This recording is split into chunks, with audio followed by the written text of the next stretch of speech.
Max Verstappen could be about to force Red Bull into the most expensive decision in Formula One history.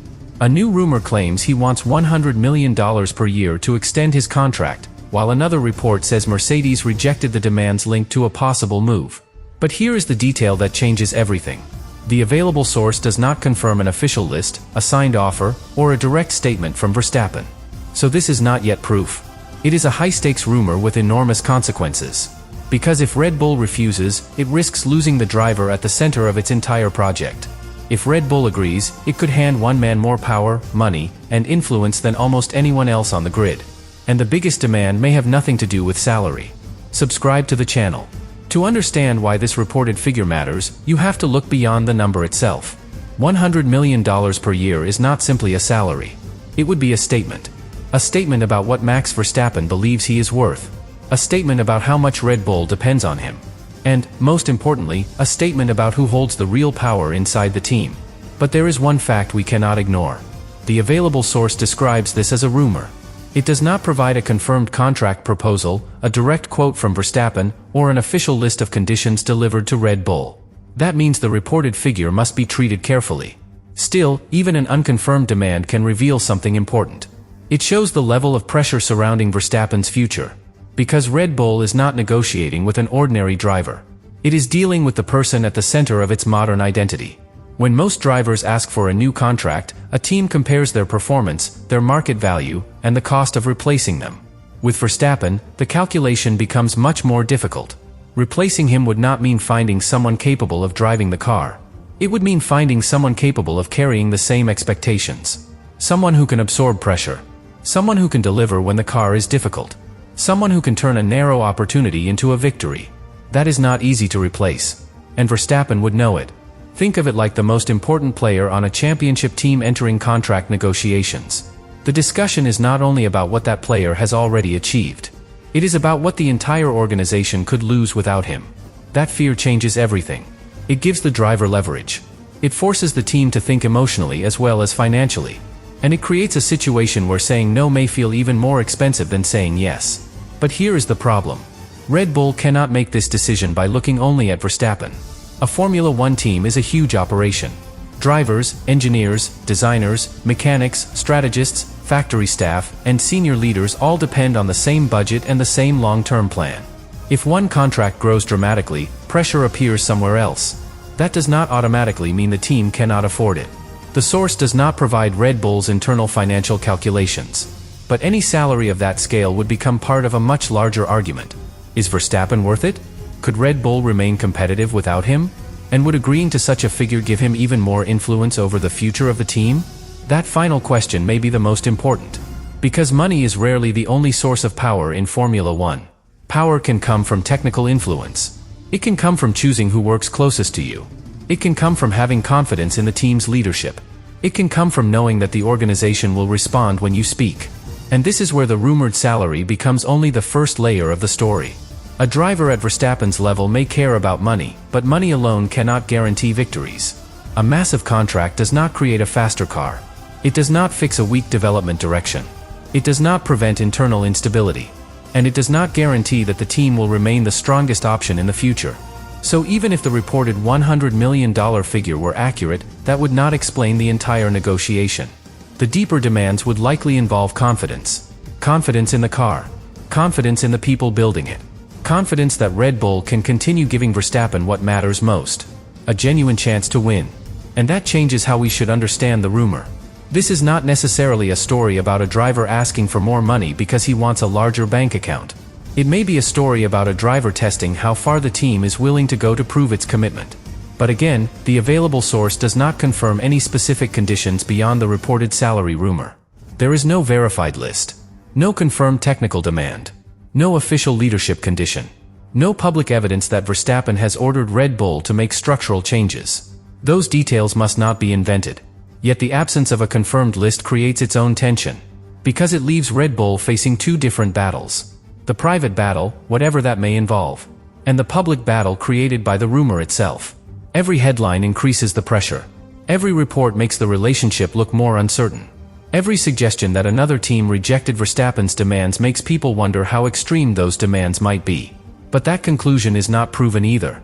The source mentioned separate reporting that Mercedes turned him down over contract demands, but it does not provide the full details of those discussions.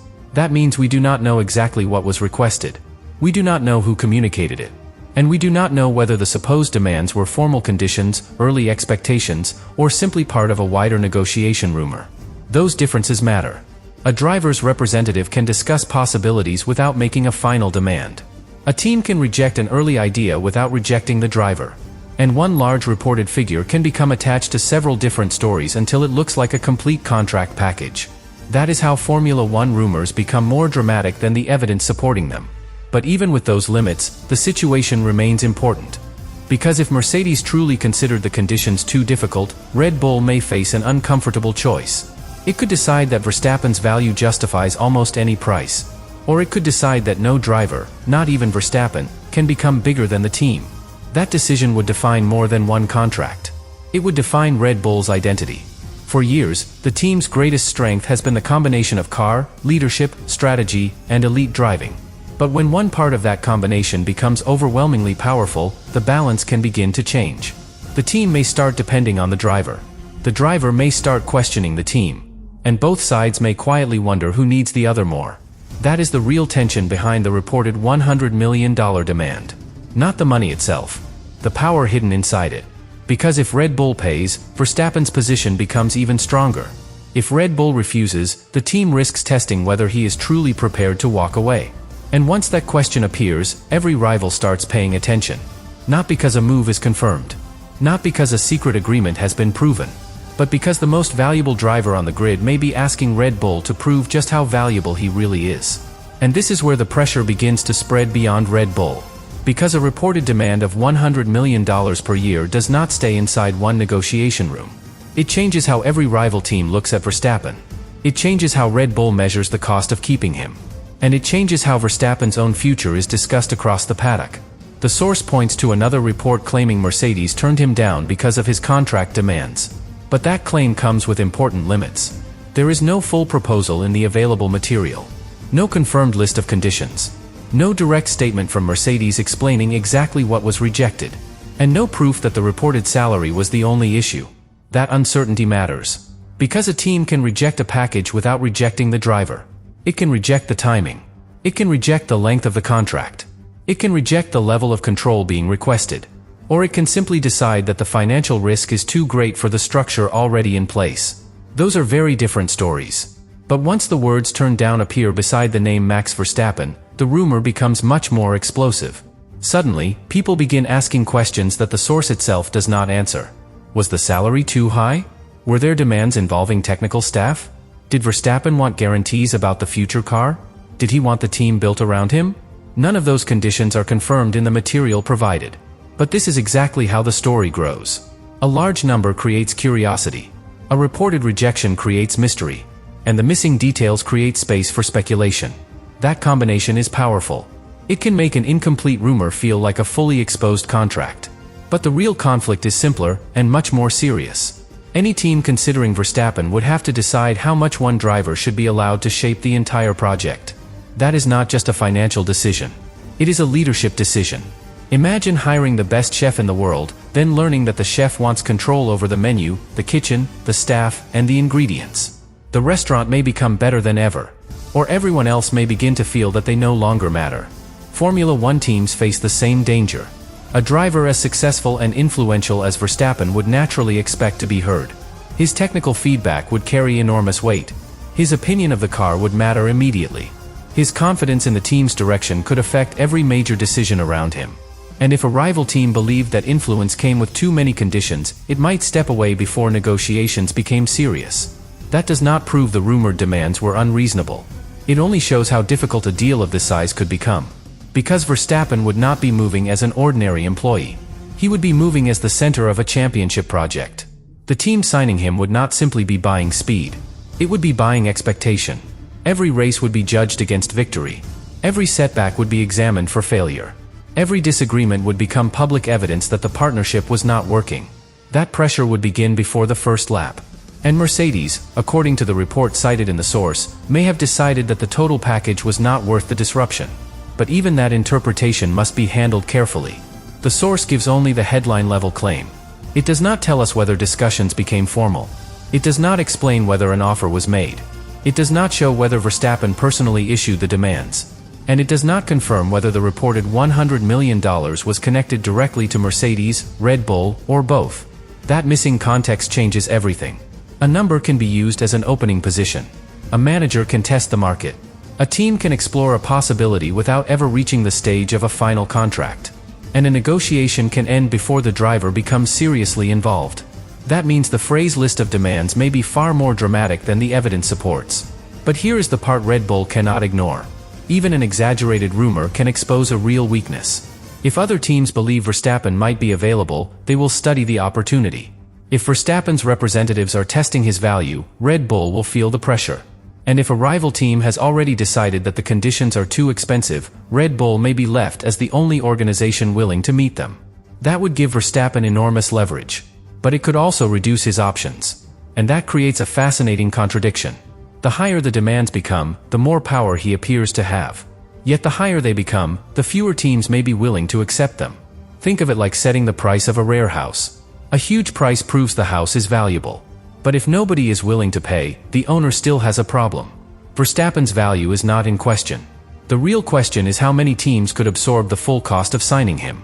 Not only the salary, the commercial commitments, the internal changes, the possible effect on another driver, the expectation that the team must immediately provide a championship-level car, and the pressure of knowing that failure would become one of the biggest stories in Formula One. That is why Red Bull's position is more complicated than it first appears. On one side, the team may feel forced to protect its greatest asset. On the other, it must avoid creating a structure that depends too heavily on one person. Because once a driver becomes impossible to replace, every negotiation becomes more dangerous. The team loses flexibility. The driver gains influence.